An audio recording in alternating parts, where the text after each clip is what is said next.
everybody. I'm looking forward to sharing with you some of the insights that I've gained over working with over 45 different B2B software companies, specifically on how to build a repeatable sales process. But where I first want to start here is understanding the room a bit, because I'll tailor this based on what I see. So raise your hand if you do not have a sales team, but you plan on building one. Okay, nobody. Raise your hand if you actually have a sales team and you want to, okay, keep your hands up real quick. Only put your hands down if they are meeting and exceeding your expectations. Okay, so we have some room here. We can do a little bit better. So that's what I'm gonna share with you here today. Quick walkthrough of my background. So again, my name's Vamvouris. I've held just about every position you can have in sales. So I started off cold calling as an SDR at Intuit. About 10 months later, I was promoted to an account executive. And even though I'd been promoted, my manager would still ask me to come and work with the new and often struggling SDRs. And after working with so many sales development reps, I decided to write a book in 2017 called Cold to Committed, specifically on how to cold call, cold email, and book outbound sales appointments.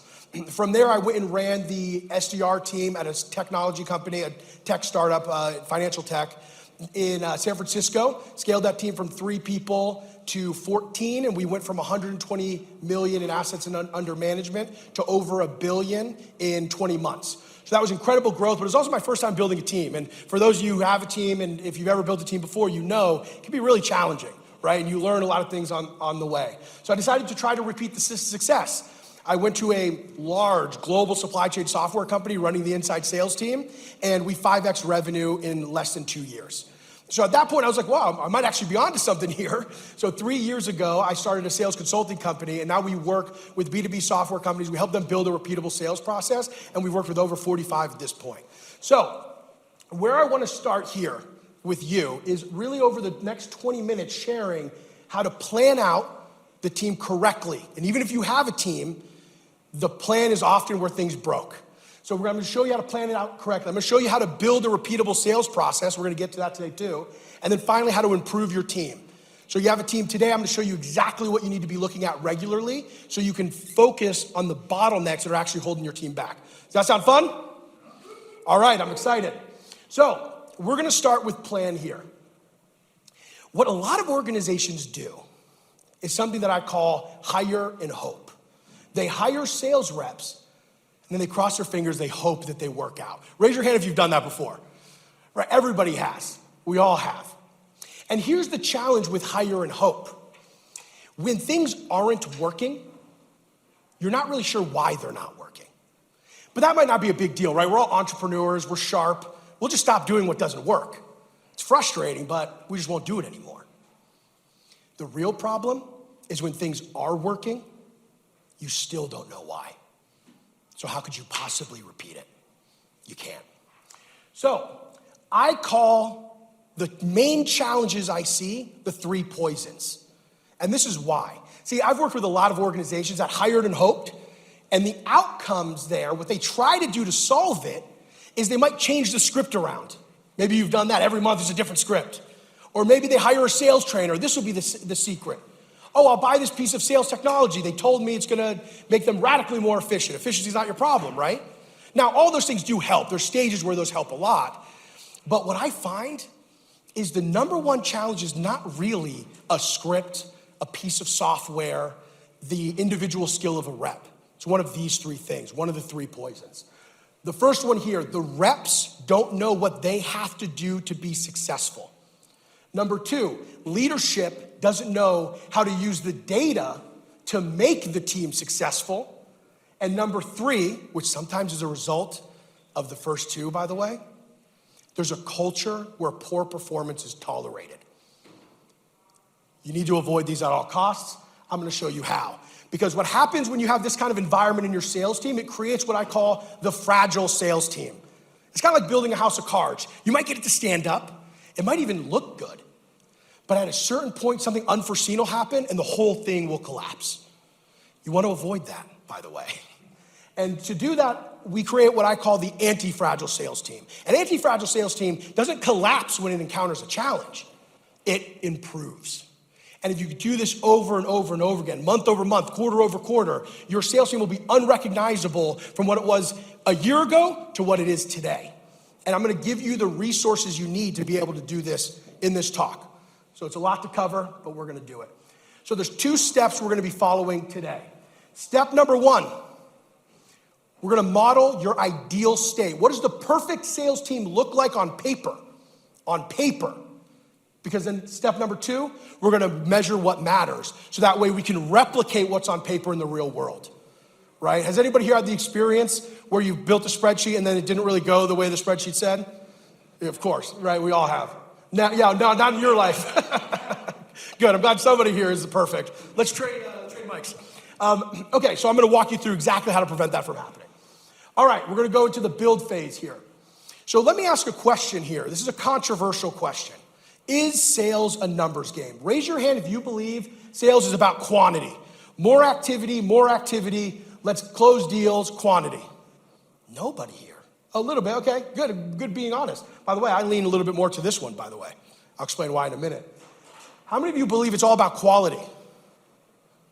Okay, some people just don't have opinions. You're like, I don't know, it could be quantity, quality. Yeah, well, that's just reality, right? The reality is you need both, because if you're not doing the quantity of activities, I promise you, you're not hitting your revenue targets. I can guarantee that to you. If you have SDRs making 20 calls a day, we're not getting anywhere. But if we're not doing quality activities, we're also not getting anywhere. So you have to balance. You're 100% right there. So what we're gonna use is a tool that we call the sales team calculator. And I have sample data from a real company that we're gonna go through today, and I'm gonna show you how to model out your ideal sales team. And then you can use this at the end. I'll give you guys all the sheets and everything. Okay, who loves spreadsheets? Yes! So this is a spreadsheet, by the way. There's a lot of numbers on it, and I'm gonna go through it. I'm gonna make it as simple as possible. So this spreadsheet is split up into a couple of phases. The first one here are all of the assumptions. If you have real data, that's great. But if you look here, we have a revenue target, 2 million. That's what they put. They gave me these numbers. I plugged them into our sheet. 2 million. They say we need to hit 2 million over the next 12 months. Okay, great. What's next? Close percentage. We close about 18% of the people we talk to. Awesome. What's your average contract value for a year? 15K. What's the show rate? So the people who book an appointment, what percentage do they actually show up to that appointment? 80%. Of the people who show up, how many of them qualify? About 80%. What are you paying SDRs? What are you paying AEs? All right, perfect. And that's OTE, by the way, including commission, assuming they hit their number for the year. All right, so we have that in place. Next, what are you planning on doing? So they told me, we're gonna hire 1 SDR, 1 AE. Then after about 3 months, we'll hire another SDR, another AE. And then at the 6-month mark, we'll hire another SDR, another AE. We'll have a team of 3 SDRs, 3 AEs. I said, how did you come up with those numbers? Oh, it just sounded great to me. Yeah, right, perfect. 1-1, we're gonna be great. And you can see below it, SDR target activity, AE target activity. I expect SDRs to do 100 activities per day. It's my standard. Sometimes we dial that down depending on the organization and the type of outreach they have to do, but for the most part, my general is let's get them to 100 activities per day. And an activity, for those of you who might not be familiar, cold call, cold email, LinkedIn outreach, it may be working inbound leads, calling inbound leads, that kind of thing. Then there's AE target activities. I like AEs prospecting as well. Until we get to scale and the AEs are truly back-to-back in meetings all day and work in pipeline, they're also doing activities. I think it's important. And then there's activity to demo. This is a higher level quality metric. It's what percentage of our activities are actually resulting in an appointment being booked. In this case, we're starting off at 0.3% and it scales up to 1%. So at 1%, you do 100 activities, you're getting 1 appointment. Everybody follow so far? I told you this wasn't gonna be hard. Now next, we have the actual outputs of the model. So what we're looking at here is how many demos get booked, how many show qualified for SDRs and AEs, how that scales, and we repeat it for 12 months. This is gonna give us a snapshot of what's gonna take place over a 12-month period of time. Next, we have revenue attainment. We're converting these numbers into revenue. By the way, this is a cohort analysis. That's the best way to think about it. If you have a longer sales cycle, the sales cycle is not being taken into account here. There's a way you can do it. I can talk to you about it after. That's the case if you have longer sales cycles. All right, cost of sales. How much of the revenue they're generating are you actually paying the organization? And you can see here, we make it cumulative because the activity to demo rate changes and also you hire people. So cumulative, it's about 42%. So that's the sheet. Let me ask, does anybody notice a problem? What do you see? You're not meeting the revenue targets. We put in the revenue here, 2 million. 18% close rate, you guys remember the numbers. This is what we all put together. We did everything right. What happened? We hit 1.2 million. This was their plan. How did you come up with the plan? We did it, we guessed, right? And this is what most organizations do. They hire and they hope. I hope 3 SDRs and 3 AEs by month 6 is gonna be enough for us to hit 2 million in revenue over a 12-month period of time. I hope. Well, it didn't work out this time. It didn't even work out on paper. That's where it's supposed to work. If we can't get it to work out on paper, God, I mean, how are we even gonna get it to work out in real life? It's impossible. Remember, the new model, we made some changes. I'm gonna show you the changes we make. For those of you who are good at spreadsheets, you probably already know the outcome, but let's talk about it. The revenue target, everything is stayed exactly the same. I didn't change any of their real numbers and assumptions, right? If you look at last time, this is just proof, not doing anything fishy. This is the expected progress. You're gonna notice some big changes here. Instead of hiring 1 SDR, 1 AE, we hire 2 SDR, 2 AEs. It's a lot more upfront than I thought. You're trying to hit a $2 million revenue target. If you have big revenue targets, well, you actually need a team to hit it. You can't be skittish in the beginning. Are we hitting 2 million this year or are we not? Right? I don't know about you. When I set objectives, I hit the objective. That's my objective. So I push people on this. You're gonna throw up big numbers. You gotta commit. So you can see 2 SDRs, 2 AEs. By month 3, we hired 2 more SDRs, no more AEs. And then by month 5, we have 5 SDRs, we have 3 AEs. So I've changed not only the hiring, but I changed the composition of the team. By the way, this composition doesn't work for every organization. Some organizations need more AEs. Some people need more SDR. It depends. For this organization, this is what I felt made the most sense. So let's look at the original here. We had 1, then to 2, then to 3. We hit the 2 million under this model, so at least we made it work on paper, right? So whatever that's worth. You know, for me, making sure I have a plan that works on paper, then at least I have a guiding light, I have a North Star. Now it's about to let's make it reality. So before, 1.2 million, but really where I want to draw your eyes here is this. Remember that 42%? Some of you are sitting here thinking to yourself, well, of course you hit 2 million, Kyle. You hired more people and faster. You know, you're not pulling a fast one on me, and you're right, I am not. How come we're at 33%? How did we hire more people faster and our cost of sale decreased? Yell it out if you think you know the answer. What do you think? Boom, exactly right. SDRs are cheaper than AEs. So when you have the 1-to-1 ratio, this is not full CAC, but it is impacting CAC. Your CAC is increasing because you have higher, more expensive employees who are sitting around not doing demos. I want AEs selling. And if you're in an environment where you have a large TAM, you're gonna need SDRs to drive that velocity. Does that make sense to everybody? So that's in this example here. So I wanna move on to improve because we did it on paper. But then we're in reality and we're like, why is this so hard, right? Well, it's because you're probably not tracking the right things, and maybe you are, but you're not using that data to optimize the sales team over time.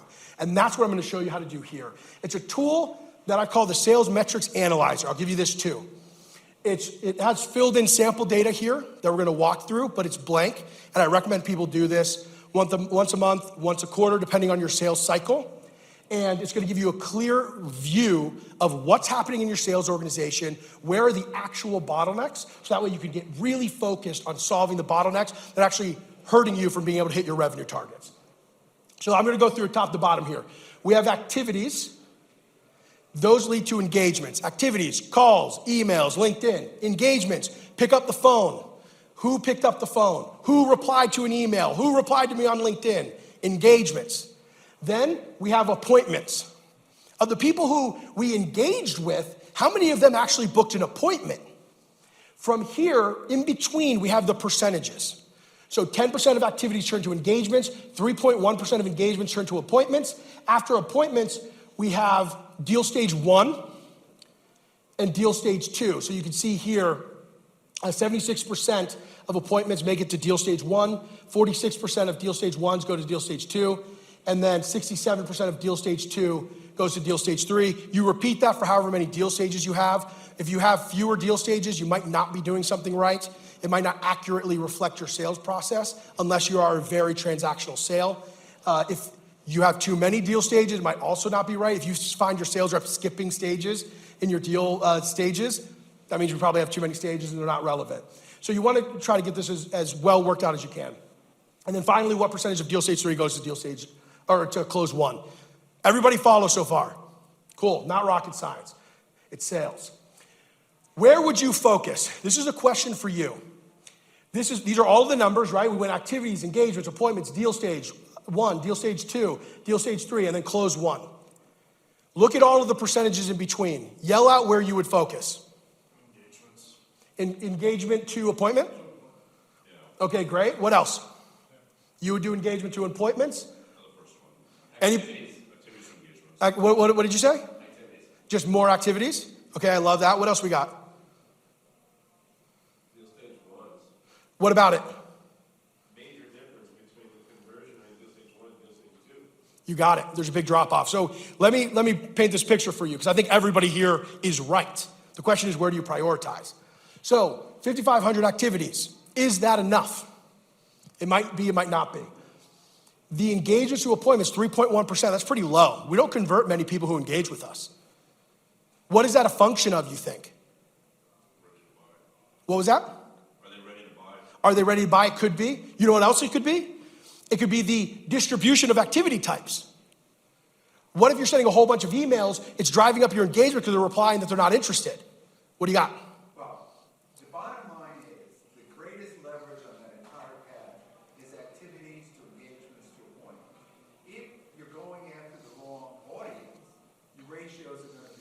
Totally.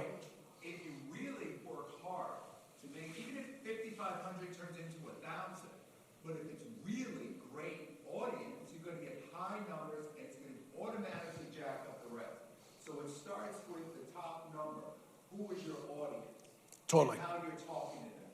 Once you get that right, the rest is like taking candy from a baby compared to getting that wrong. Sure. So that's where I would focus first. It's not a volume game, it's a purity game. And to me, I want that activities, I want those people to be so pure that the rest is like, so much easier. Right, and that's a huge part of it. You got to make sure you're targeting the right market. So everybody's right here. The real key is if you can improve a couple of these metrics a little bit. So, hey, are we going to have a 33% increase in our revenue? Like, how do we increase our revenue by 33%? You can try to improve one metric by 33%, or you can improve a couple of these metrics by 10%. Is everybody here, you think you're capable of doing this? If you put all of your focus on improving one of these metrics, you think it's going to get improved? Of course it will. Of course it will. So let me leave you guys with this. Sales is a complex organization. It might not seem that way, but it's complex. There's multiple variables.